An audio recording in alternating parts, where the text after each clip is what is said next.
NWC national chairman and some NWC members of the party have met Tinubu today. After that meeting, Senator Abdullah Adamu says Nigeria is progressing. Some aspirants in the Kogi APC governorship race have gone to court to challenge the conduct of the primary election, which produced Governor Yaya Bello's preferred candidate, Usman Ododo. Hello everyone, welcome to the program. This is Politics Today, live on Channels Television. I'm Sean Wakimbaloye in Abuja. Before we start, let's tell you that we're still keeping tabs on the aftermath of the Adamawa governorship election and the role played by the suspended resident electoral commissioner, Mr. Hudu Ari. And it says he should be investigated, but also declared that his whereabouts are not known. The question is, where is Mr. Hudu?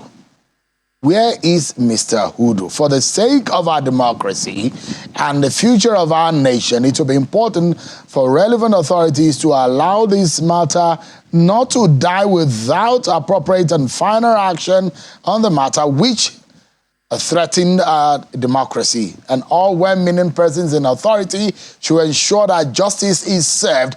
That way, it will be clear that our nation is not drifting into anarchy where people can do whatever they like and get away with it. Since April 16th, when he made that declaration, which INEC itself has rejected and said is illegal, and on the 17th, the following day, when INEC headquarters summoned him, everybody says they do not know where he is. The question is, security agencies, where is Mr. Hudu Yunusa Ari? All right, then. Before we get into our conversation for tonight, let's let you know that earlier today, that Bola Tinubu met with some leaders of the National Assembly and members of leaders of APC, members of the NWC. And that meeting, a lot of people are suspecting, is just about the leadership of the National Assembly. If you see the composition of those who attended that meeting, you see the Senate President and Deputy Senate President and the leaders of the NWC of the APC. All of them were there at that meeting. That gets our attention tonight. We discuss some of the issues relating to the APC and the 10th National Assembly. And of course, there are now those who have gone to court to challenge the outcome of the Kogi APC governorship primary, saying it is a sham. We'll be hearing from one of the major aspirants in that race. Stay with me, everyone, because we need to check out some of their political roundup stories.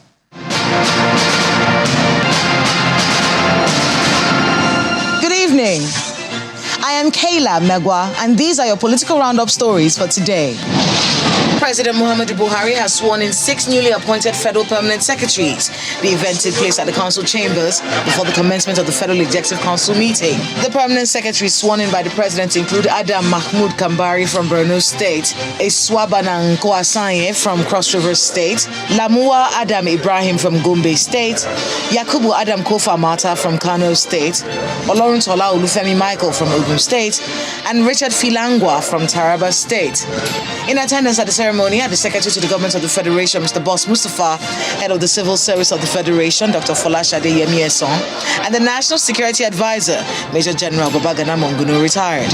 And after the Federal Executive Council meeting, the Minister of Foreign Affairs, Jeffrey Onyema, says the government is procuring 40 buses for the evacuation of Nigerians in crisis-thrown Sudan, stating that this has cost the government $1.2 million. Mr. Onyema stated that it will evacuate citizens within days in spite of the 72-hour ceasefire agreement in Sudan because it has concluded talks with the Sudanese government and they're on the same page. According to the ministry, no priority is accorded any diplomat, but will consider prioritizing women and children. The president of the Court of Appeal, Justice Monica Dongba Mensem, has directed that the Ebonyi State Election Petitions Tribunal be moved to the nation's capital in Abuja. Secretary to the tribunal, Nyo Sekula, told journalists that the office of the Elections Petition Tribunal, located within the headquarters of the State Judiciary, remains closed from Wednesday, the 26th of April 2023, noting that all election petition tribunal issues will be attended to at the tribunal office in Abuja. The Oyo State Governor, Mr. Seyi Makinde, has sworn in Justice Iyabo Yerima as a substantive Chief Judge of the state.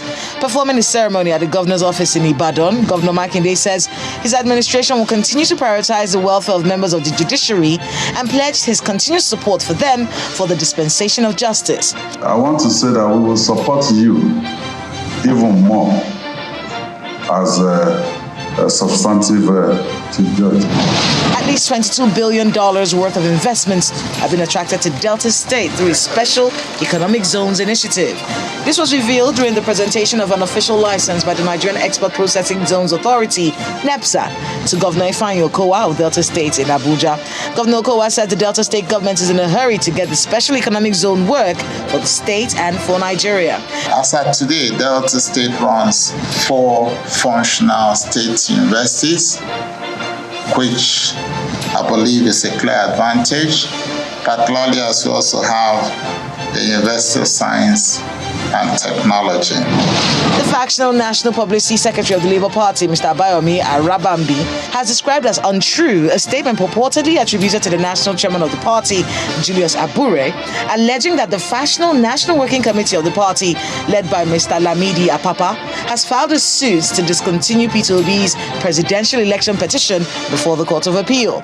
At a press briefing in Abeokuta, the Ogun State capital, Abayomi Arabambi said the claim was a lie from the pit of hell. They will make Nigeria to believe these are the obedient member coming, to fight with us on their purported allegation that we want to withdraw the suit. It is not so.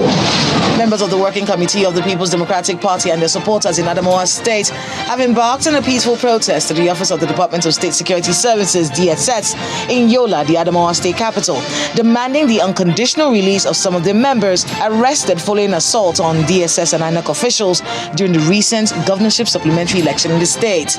The protest, led by the state chairman of the party, Mr. Tahir Shehu, at the DSS state headquarters, was stopped at the gate and denied access by armed personnel of the DSS. However, the chairman and some officials of the party were allowed entrance to present their letter of demand. He gave us assurance that as far as they are concerned, they will not molest anybody and they will not unnecessarily incriminate anyone that is innocent, and they will do their investigation and they will do the needful. And those are your political roundup stories for today.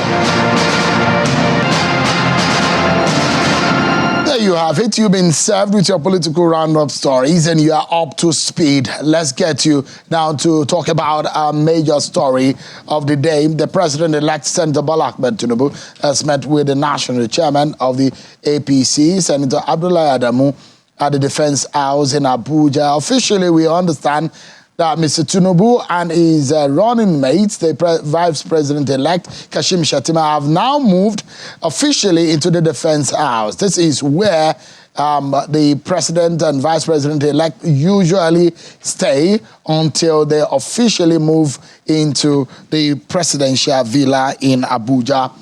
Well, at that meeting, of course, we know in attendance that meeting, they had the meeting behind closed door, and the President of the Senate, Senator Ahmed Lawan, the Deputy President of the Senate, Ovioma Agege, APC National Publicity Secretary, APC Secretary Yola Omishore, and former Secretary of the APC Presidential Campaign Council, Mr. James Falike, who is also a sitting member of the House of Representatives, were all present at that meeting, making a lot of people speculate that the meeting may actually be about the National Assembly leadership issues and the politics therein. Let me allow you to listen to the national chairman of the APC, who looks a bit reluctant in speaking to journalists, but this is what he said, albeit very little, less than a minute.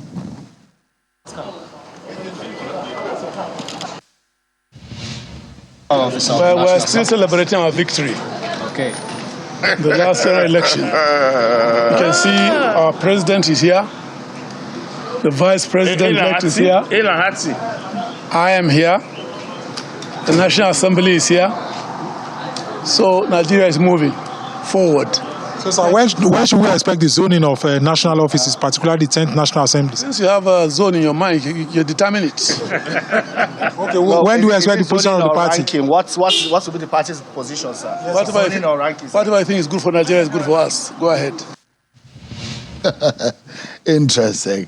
And sometimes when politicians relate to journalists, you wonder what exactly it looks like. There's a gully between journalism and politics. But look, we on this side, we're the voices of the people. Let's get talking about all of this. But let me remind you of what has happened now in the National Assembly, especially in the Senate. Look at what is going on and how the entire picture now looks when the supplementary elections have now been held.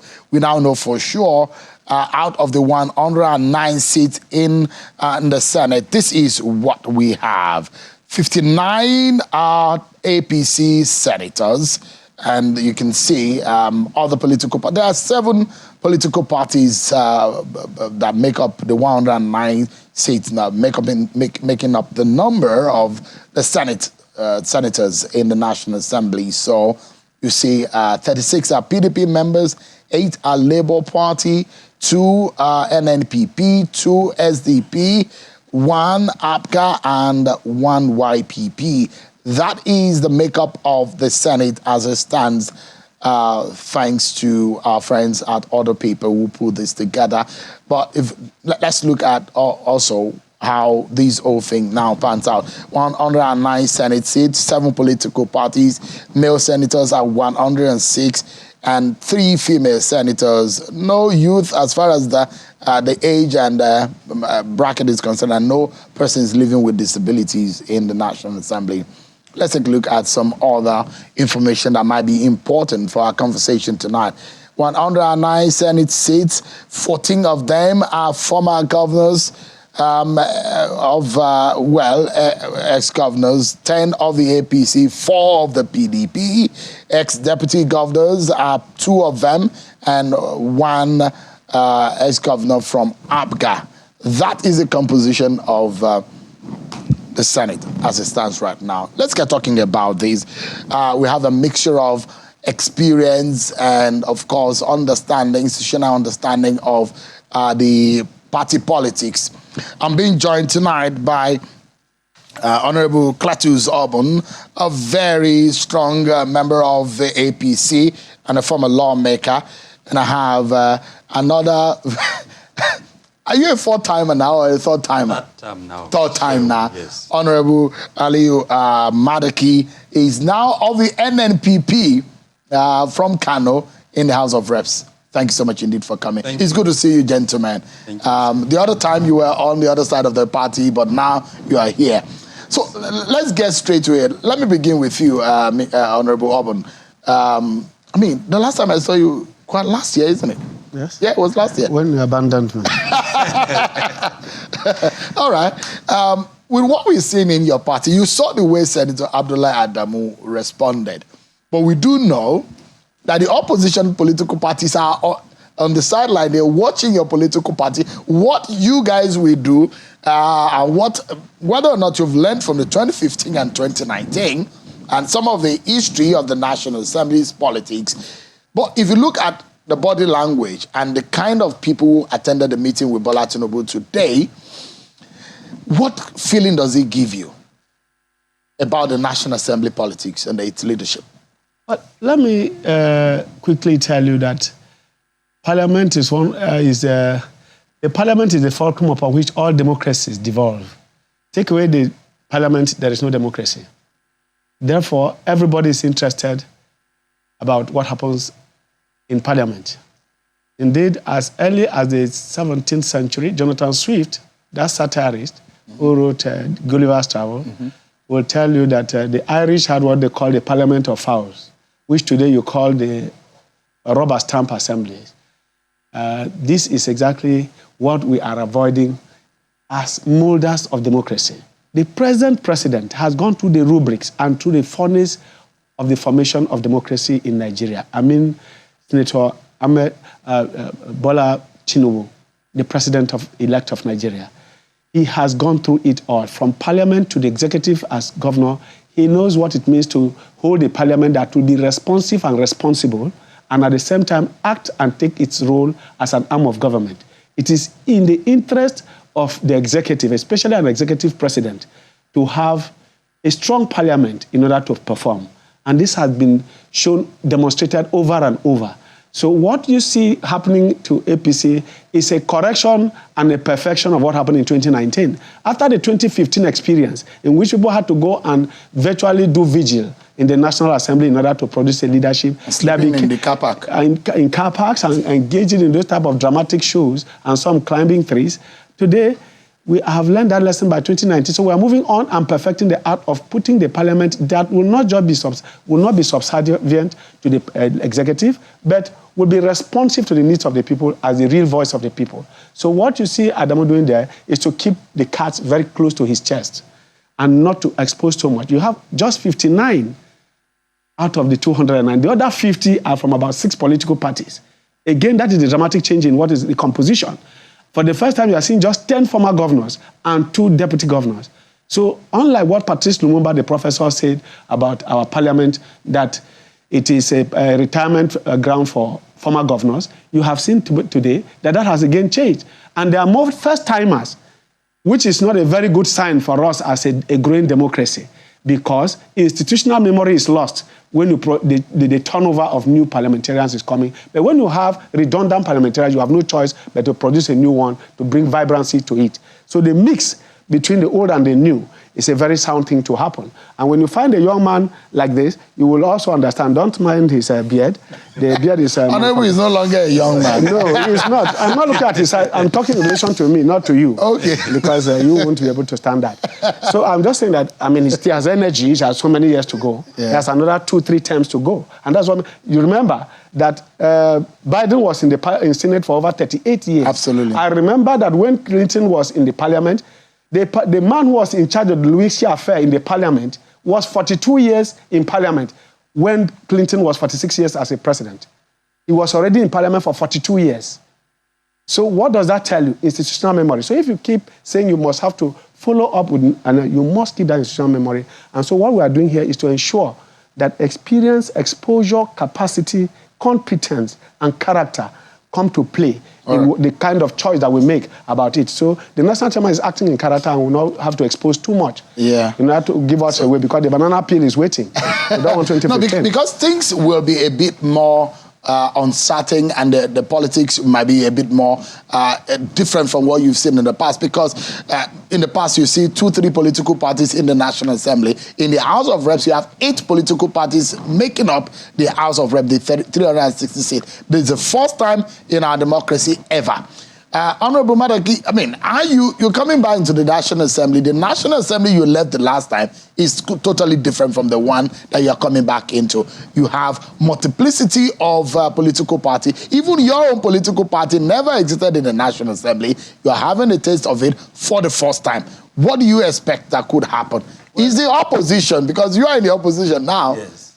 Are you guys ready? We are very much ready.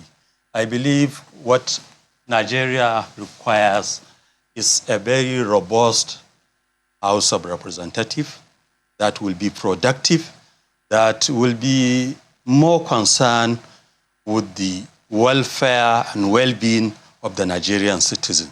And to me, having so many parties in the National Assembly should be seen as a plus instead of a minus, because this democracy will not flourish as it is in developed countries if somebody knows he will just go to one party and pick ticket, and at the end he will become a governor, a senator, or member of House of Representatives. When you know that somebody can go and pick a ticket from LP, YPP, NMPP, and win in your constituency, that to me will make people elected into any position to work for the welfare and well-being of the people who sent them to whichever seat they are occupying, that you know the seat you are occupying is courtesy of the people that elected you to serve them. So, I mean, from your own point of view, there's those who believe, because the energy that, if you look at the age range and the average age of the persons in the House of Reps is, I mean, very much, you have a lot of young people, so you see a lot of energy, and you see a whole lot of, parliamentary exuberance that will play out. We see more of that in the House of Representatives. That is important. That is important. Yes, but what kind of pressure do you think are we going to be seeing more pressure on the ruling party? Well, more than what we have ever seen. What we expect from the ruling party is to provide leadership. If you look at the composition of the House of Representatives, you just talk about the composition of the Senate. In the House of Representatives, if you bring all the opposition parties together, our number is higher than that of the APC. 200. So you see, with that, it means the ruling party has to sit up and work very well in its own house before. In terms of bills and motions, you can override and overpower. In terms of everything, what you need. What you may not be able to do is to override them in terms of the presiding officer position. Because you don't have. No, what we want to do is to follow what is best practices all over the world. The party that has the majority usually produces the speaker. That's what the standing rule says, isn't it? Yes. That is what... No, the standing rule did not talk about which party will produce the speaker. It just talk about a member. The Senate has... that one is clearly stipulated. Well, I don't know. I have not been on sabbatical for... I understand that there was an amendment in 2015 or thereabout about which political party can nominate or can have... Now, if you say that... presiding officers. Which political party in the National Assembly as we speak now, has the majority?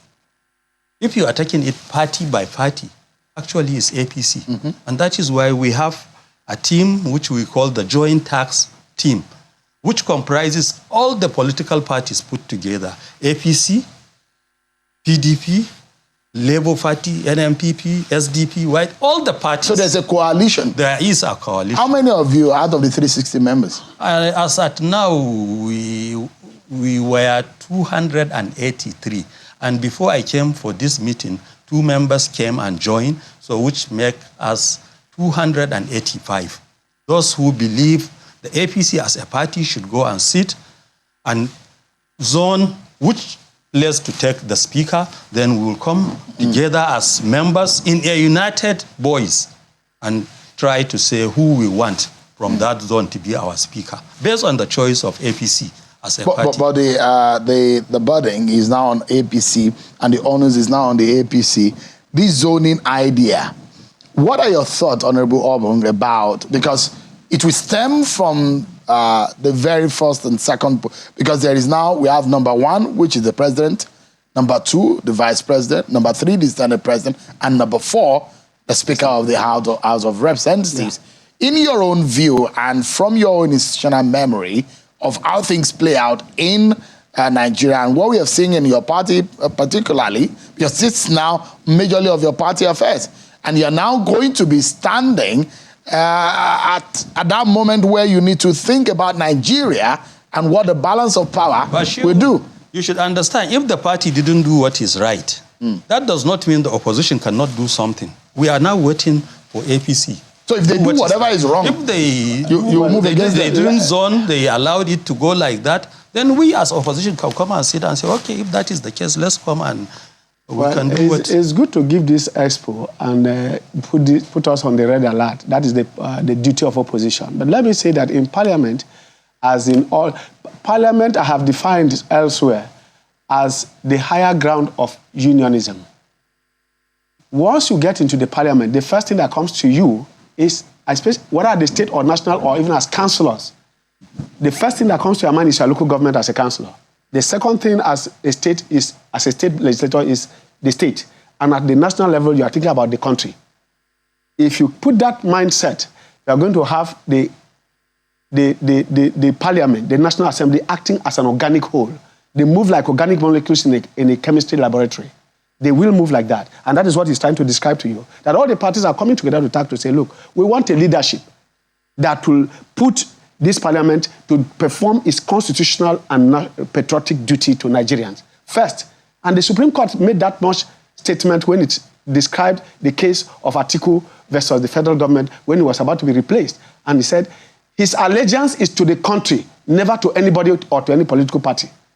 If you put that in perspective, then you will come to understand that the APC, like I told you, the present president, I've worked with him since for the better part of 20 years in this democracy. Between 1999 and I've worked with the present president-elect, Senator Tinubu. I've worked with him for over 20 years. And his mindset is so broad that he's without boundaries in this country and on the West African subcontinent, the subcontinent of West Africa. He's as transcontinental as that. So you will find that he is not going to impose a person what you are waiting for, that it will do the wrong thing, under his watch, because he's going to contribute as leader of APC, as leader of ACN first, and as leader that led us into the coalition that became the merger.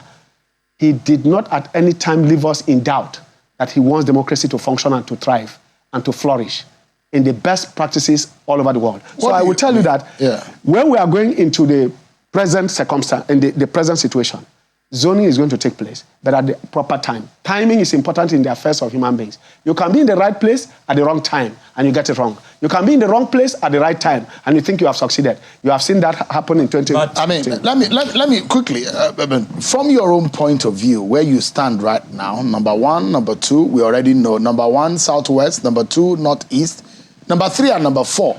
Where do you think? I'll give you this. First, for the purpose of equity, fairness, and stability, national stability, the Northwest is just leaving power as president. It is in its own enlightened political interest to ensure that the other two regions in the North, which already Northeast have been taken care of with a vice presidential candidate. So North Central should, because by our tradition convention, not by constitution, but even though the constitution is silent, but still very firm on the issue of federal character, it is only fair that the North Central should produce the Speaker of the Federal House of Assembly and Federal House of Representatives. The reason is obvious. The Northwest, you still have the Deputy Senate President. So if you have the Northeast producing the Vice President, the North Central should go for the fourth position, which is the position of Speaker. And the Northwest can still go for the Deputy Senate President and still be strong, because you do not treat your weak child and make him permanently weak. Number three, Number three should go to the South for the same equity purposes. The reason is because the Southeast is agitating to control the affairs of this country as president. Their problem is not Senate President, because they produced it in 24 years of this election cycle. In 34 days' time, we will complete 24 years. In those 24 years, 20 of those years, the Southeast have produced presiding officers in the Senate. In the first 8 years of Obasanjo, they produced 5 Senate presidents from the 5 states of the Southeast. And in that period, 12 years of that period, they produced a deputy Senate president, who is a presiding officer, because when the Senate president is not there, he presides. And several times, you've seen them preside. So if there's anything in the Senate presidency, they have had it all. So they should rather be cutting friends, which is what some of their wise people like Nnamani have been telling them. Stretch your hands and form alliances. You cannot stay at Southeast 5 states and win presidency. It is by forming alliances. To do so is to drop your greed, is to drop your guard, is to concede, is to negotiate. And the way to do so is to tell the South brothers, look, we have done enough with the Senate president because it has not given us any result that we are looking for. Take this, but remember, when our time comes, we'll look for presidency. Remember us at that point. In that way, you are making friendship and you are building bridges. Abiola took over 17, 20 years to build his presidential ambition. Tinubu has done the same thing between 1991 and today. And today he's president. People must learn that. To build bridges, to give concessions. So the North Central should be given that opportunity. And if you have had the present deputy coming from Plateau, if you have rankings in the House of Reps members, and there are enough there, there are enough. There's a young man there. If you think that age is a factor, people like Adamu Dagde are sitting down there. They are young people, well-educated, articulate. He's also from Plateau State. That's Yusuf Gagdi. Yes, he's from Plateau. That's what it's about 42 years. Gagdi, 42 years. So if it is age, they have it. If it's they have young people like that all over the place. They have old people too as well. The Deputy Senate President is also from Plateau State. He also wants to be Speaker from North Central. So this is where we are. I think but not this is more of APC affair. But if I may chip in, I'm from the Northwest. Somebody from the Northwest will tell you, we gave the president the highest vote. Now that he's saying, his argument is that we have the president in our zone. Now that the president is going, is it not befitting for that zone to be given something? A presiding officer. Presiding officer, that's the House of Representatives. No, Deputy Senate President, presiding officer. You know anybody from the Northwest, if you ask him now, what are they eyeing for? Because look at it. Go and look at the board. What is the contribution of Northwest? And what are they being compensated for that? No, again, some people will look at it for, if you look at the analysis. But what, like I told you, this is an APC. Yes, of course, as I'm concerned. You guys will have to defer to them. To us in the joint tax box, what we are concerned is that we will concede to APC as a party to go and don that do their zoning. Yes, when they do, we key into it. There are those who are so that we will have harmony, we'll have unity. There's a lot of argument, Honorable. For example, yes, they will tell you that Jigawa and Kano, for example, gave APC almost 900,000 votes. Yes. Over 500,000 votes in Kano, yes. Over 300,000 votes in Jigawa. But the North Central people also will argue that out of the 12 states that Bola Tinubu won, you have... just a moment. That is not my own. No, just a moment. For the sake and the benefit of our viewers who are watching. And they will say, out of the 12 states that Bola Tinubu won, in the 36 states, 4 of those states are from the North Central. Only 1 state in the Northeast, 2 states in the Northwest. The rest of it are Southwest. Bola Tinubu won Benue, Kwara, Niger, and Kogi. But in Plateau State, Bola Tinubu had 350-something thousand votes in Plateau, although he did not win. But that vote is more than the vote he got in Sokoto and in one other Northwest state. So I've listened to the argument of the people from the North Central. But if it is North Central or Northwest for the Speaker, would your coalition agree to it? We don't have any problem with anybody picked by APC as a party. What is obtainable everywhere in the world is that the majority party will pick the Speaker. And we are in agreement with that. What we want is that there should be fairness and equity in everything that will be done in the House of Representatives. Yes. And that will bring about good and harmonious working relationship between the legislature and the executive. We have seen it shown before.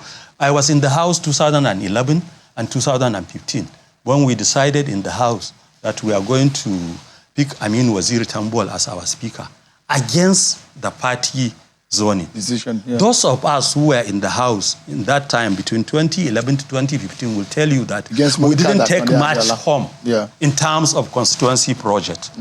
Not much, because there is acrimony between the executive and the legislature. And I can recall in 2015 to 2019, when some people opted to go for Dogara, even though I was for PEMI that time. When Dogara won, the relationship and budget implementation in those years was always below 60%. But look at what happened this time around. Because the executive is in tune with the legislature, the budget implementation every year since I left the House was between 80 to 95%.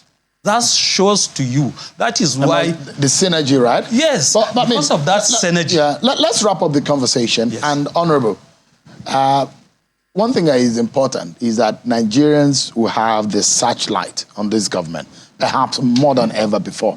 Because the presidential election was keenly contested. And the National Assembly also will have their own share of it. Now that we have multiplicity of political parties and the proliferation of political parties in the National Assembly, we will see a lot of voices, and opposition voices will be very high. I mean, from the onset of this government, which will be early June, when after the first inauguration of the president and the vice president, we see the inauguration of the National Assembly in early June. If there is a misstep in the leadership of the National Assembly, how brutal will it be for the Tinubu presidency? Precisely why it is important to bring a man who has exposure and experience and can stabilize his colleagues. And that is the choice of the president. And like he said, the zoning formula, on the basis of equity, on the basis of hard work. Like he said, he made a very strong point about the Northwest. But we are saying that if all of us have to assert our rights, a lot of things will go wrong. A lot of things will go wrong. And so when we are pointing at the South-South, in the case of the Senate presidency and the North Central, it is not because the others have not contributed. They are already strong. But the weak areas, we have never gotten it so good as a party, APC, from ACN, from APC to this point. We have never gotten so good as we did in the South-South this time around. It is to put paid to that abysmal failure that always comes from there. This time we got all the 6 states. We got 29.1% of the votes in the South, over 800,000 votes. And in that way, we were able to manage and get out of it with more than 25% in the 6 states of that geopolitical zone. And that is why we're saying take it, the Senate presidency there. And if APC makes the error of thinking that there's a tripod called the 3 major tribes, put all the minority tribes together, they are more than that. That is the point he's making about the fact that the minority parties, the small parties, are more in number. They have 200 members in the House of Reps. 200. APC has 160 out of the 360. No, the calculation has changed a little. Since You are going to join us. You are going to join us. No. Okay. So let me allow Honorable your final thought tonight. Yes. Opposition's role in this 10th National Assembly. We are going to experience a very robust, purposeful opposition in the House of Representatives, where something is done wrongly, we'll point at it and we'll say no where we need to say no, and where it is done right, we'll applaud the government. All right. And I believe that's what the opposition is out to perform, and we'll perform our job credibly. You are the stabilizing rod upon which this new executive and the leadership of the National Assembly will. Please, as House of Reps, you people will go and tell them that the South will need to produce this so that you stabilize the economy from there and stabilize the politics from there. Is something because people like Godswill Akpabio, they are going to have a strong and solid National Assembly. Which is very germane. The timing of this zoning is very important, because when you allow people to be spending money, to be going from here to there, and it takes time, and it comes to the end of the time, and then you say you bring zoning, that is when somebody will tell you he will not respect it. But if you do it on time, when people have not spent all their money campaigning, traveling from one part of the country to another. After I have visited 36 states, and then you come and tell me that. All right, gentlemen, so it's important. So whatever. Honorable Cletus Zubud has thrown it up to say, okay, his own preference is South-South. We have Godswill Akpabio, we have the likes of Adams Oshomole. I'm hearing Adams Oshomole. Adams Oshomole is a first-timer. Anything can happen and everything. And in the North Central, in the Speaker, you have someone like Honorable Alawi from Kwara, Idris Wase from Plateau. You have Honorable Yusuf Gagdi from Plateau also. It's going to be very interesting. But I told you, the Northwest should not be discounted. We have Betara. We have Betara. We have Tajuddin Abbas. It's their party affair. Let them go on. Don't worry. We will deal with that. Thank you so much, gentlemen. Honorable Cletus Zubud, thank you so much indeed for coming. Honorable Aliyu Madaki, it's good to see you again. Thank you. And welcome back to the National Assembly. Abuja has welcomed you from Kano. Thank you very much. Thank you so much. I appreciate it. God bless you. Well, we'll take a break, everyone. And when we come back, we'll go into the matter of Kogi. One of the aspirants in the APC had gone to court to say what happened in the primary was a sham. We'll be hearing from him. He's the son of the late Prince Abubakar Audu. Stay with me, everyone. We'll be right back. Thank you so much, everyone, for staying with us. So today, Governor Yaya Bello of Kogi State and the APC governorship candidate in Kogi State, Mr. Usman Ododo, has met with the APC National Chairman, Senator Abdullah Adamu, in Abuja today. The APC candidate told the APC leader that it will not disappoint the party and the people of the state as it looks ahead to the campaign period. Mr. Ododo was with Governor Yaya Bello to visit the APC national chairman. Of course, Mr. Ododo was Governor Yaya Bello's preferred candidate for the APC ticket, and he endorsed him before the primaries, leading to some of the aspirants stepping down.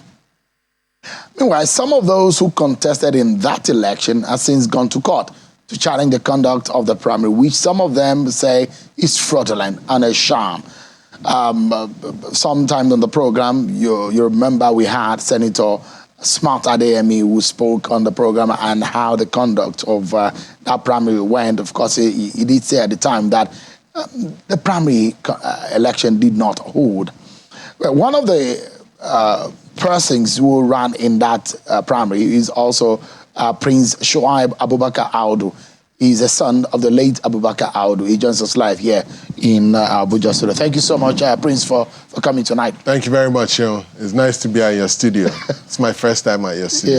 Yeah, I mean, sadly, your father, I remember covering that election before he passed on, just in the middle of the election. It's just about 3 p.m. or 4 p.m. I can remember vividly.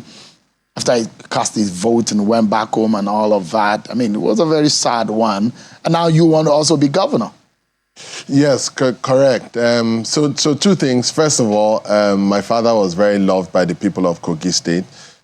He had won elections on 2 separate occasions, one in the Third Republic and the other in the Fourth Republic.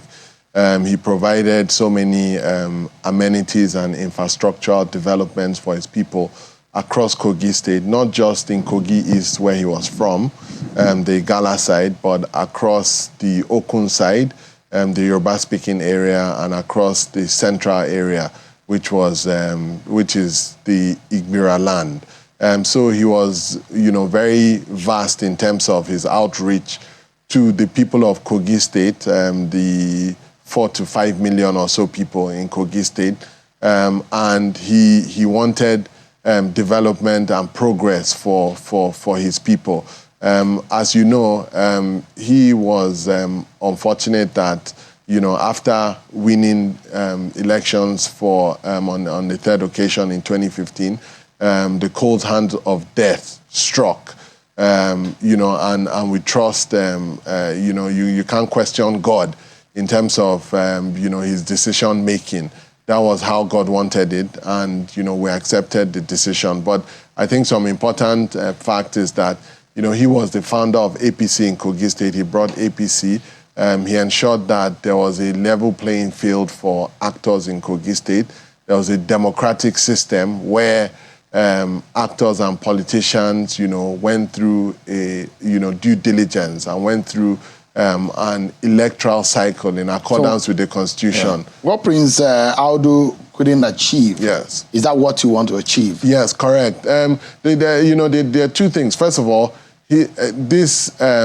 my desire to be governor of Kogi State is not as a result of my dad pushing me. I'm standing on my own track record. You still want to stand on the shoulder of the giant. Correct. To win absolutely. Your dad is still very popular in Kogi State. Yes, he is. He's very popular. But that didn't show in the primary election because you came a distant fourth. Yes. In that election. Just as a point of correction, the primary election was a complete sham. I was... Because you came fourth. No, not because I came fourth, because no primary elections held. But we saw some videos, and we had a reporter on the ground, and you saw the governor. I mean, that is the moment where Usman Ododo was declared winner. So when you say he was a sham means that it wasn't properly done. But when you say there is no election, it means something totally different. Yeah, so what I'm saying is that 95% of all the wards, there are 239 wards in Kogi State, 95% of all the wards across Kogi State, no elections held.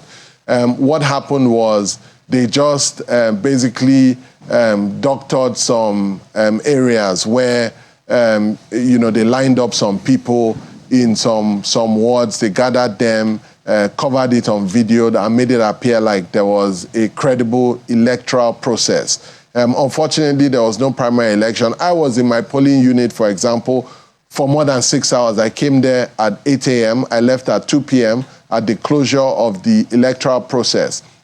Unfortunately, there were hundreds of people and thousands of people across my wards and polling units that were there ready to vote. The 7 of us that eventually went to the field, I would have won decisively. In fact, I was positioned to win about 75% of the votes based on, my campaign organization, some of the survey, that we did across the wards. But unfortunately, the results were written.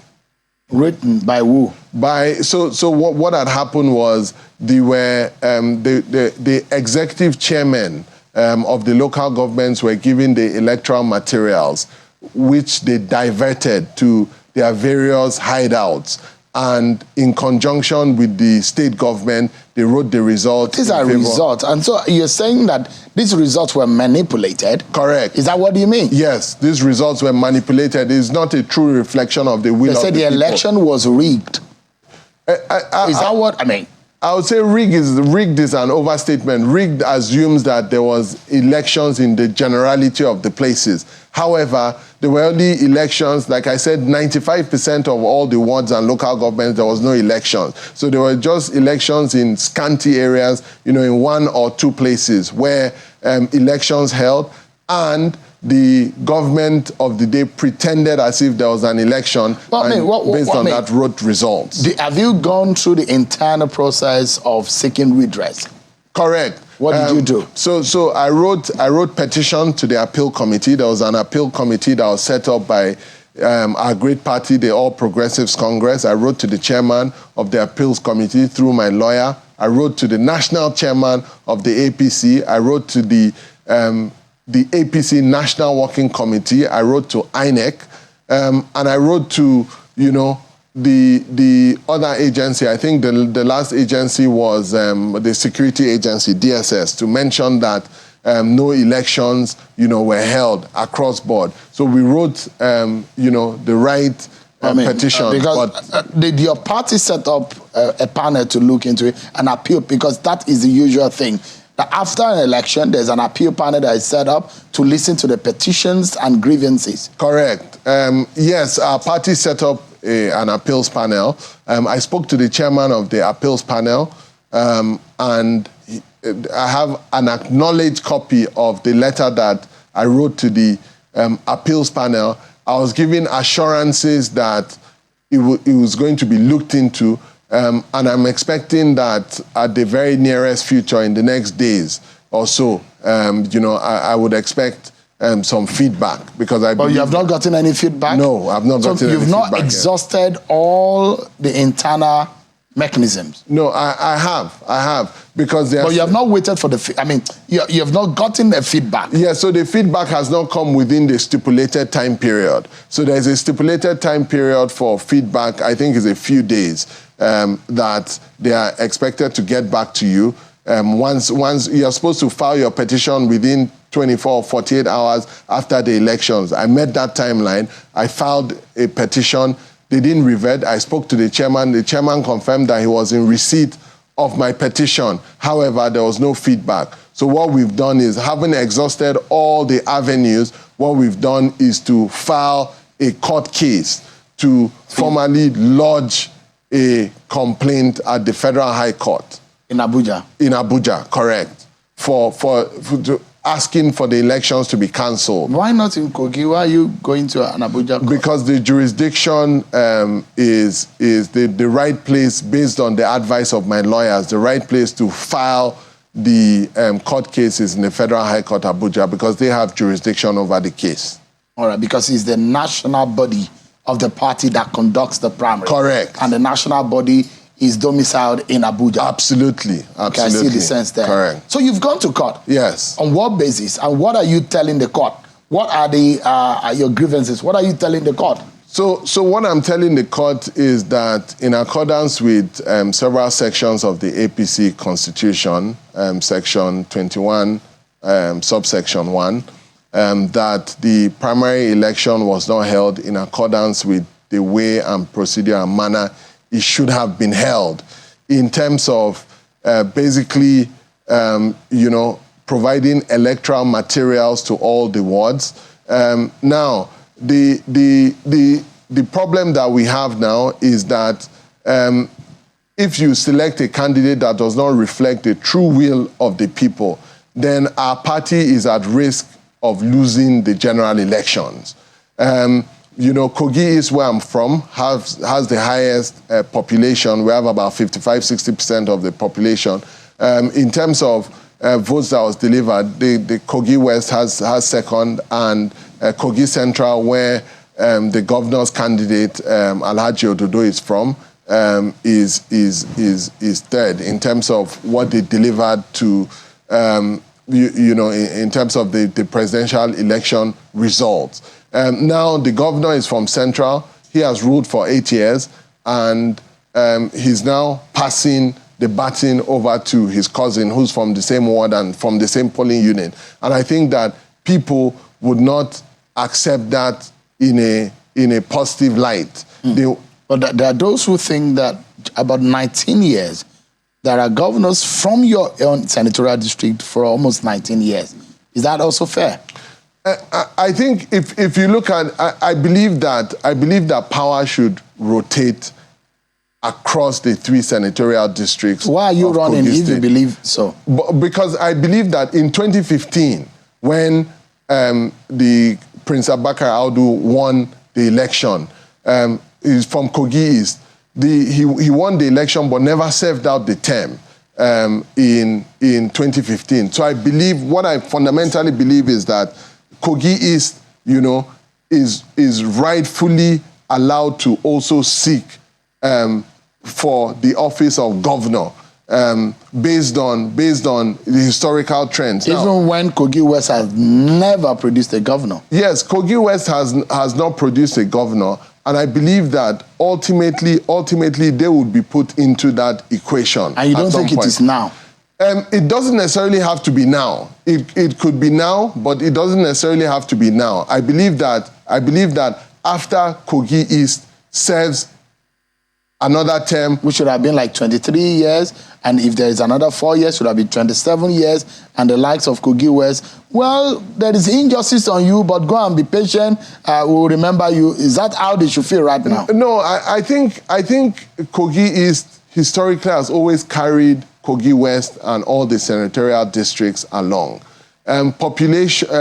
Elections is about, you know, sometimes, you know, the population and the number of voters, you know, across board. If you look at the population, like I mentioned, of Kogi East relative to the other senatorial districts, there's about 55 to 60% of the population of Kogi State as a whole that is concentrated in Kogi East, which is effectively why Kogi East has led for majority of the time. But, you know, there is an argument for power shift, and that will happen over time, which is the point I want to make. So what do you want basically now? So what I want is for the elections to be cancelled and another primary election to be held in accordance with the constitution of our great party, the All Progressives Congress. It's very important for things to be done properly and things to be done rightly. I don't have an issue with the governor on a personal note, but I have an issue with the way he went about, you know, the nomination of the candidate for the All Progressives Congress, because there was no election. There are those on the side of the governor who believe that if the election is conducted multiple times over, the governor's candidate will win the ticket of the APC. Not if it's held freely and fairly. Not if it's held freely and fairly. All right. Yes. Prince Shuaibu Abubakar Audu, the governorship aspirant in the APC. Thank you so much for talking to us tonight. Thank you. I appreciate it. Thank you, Shell. That's our show for tonight, everyone. Many thanks for watching. I'm Sean Okimaloye. Bye-bye.